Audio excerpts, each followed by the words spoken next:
Et on espère, Jeff Panaclock l'arme, une photo le bouleverse. 50 pieds ainsi d'être dressé le portrait de Jeff Panaclock samedi 18 février 2023 sur TF1. Interrogé sur sa vie personnelle et professionnelle, le ventriloque s'est confié à cœur ouvert sur la passion qui est devenue son métier.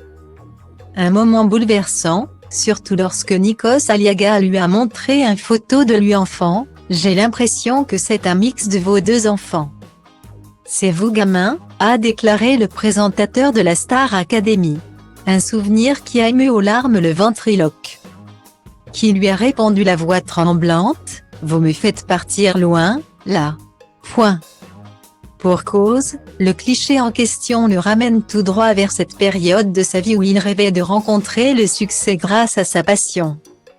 Aujourd'hui, c'est chose faite, et l'artiste regarde le chemin qu'il a parcouru avec beaucoup d'émotion. On est en Normandie.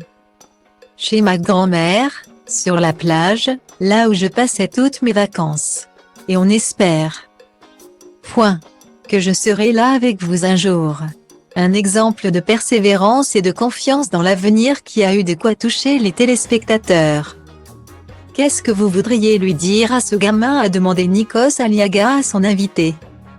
Et Jeff Panaclock de répondre, qu'est-ce que je vais lui dire à ce gamin-là? Je vais lui dire continue à faire ça. Continue à jouer et tu vas jouer toute ta vie et ça va marcher, voilà. Et ça va marcher.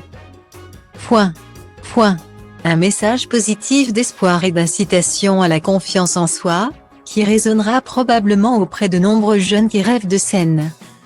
Cette confiance en lui, le papa de Rose et Alice aurait voulu l'avoir bien plus tôt.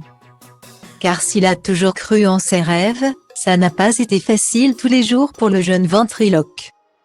En effet, s'il rencontre un franc succès sur scène depuis plus de 10 ans et présentera bientôt son nouveau spectacle. L'ex-compagnon de Charlotte de Hugo n'a pas toujours été sous le feu des projecteurs. En effet, le 8 janvier dernier dans un dimanche à la campagne, l'artiste de 36 ans s'était confié à Frédéric Lopez sur son adolescence difficile. Durant laquelle il était isolé car pas comme les autres, au collège, j'avais vraiment l'impression d'être à part. Je n'étais visiblement pas intéressant. Mes passions n'intéressaient pas les autres. J'étais un peu le cassos de service, avait déclaré celui qui remplit aujourd'hui les salles de spectacle. Un parcours du combattant qui a fini par payer.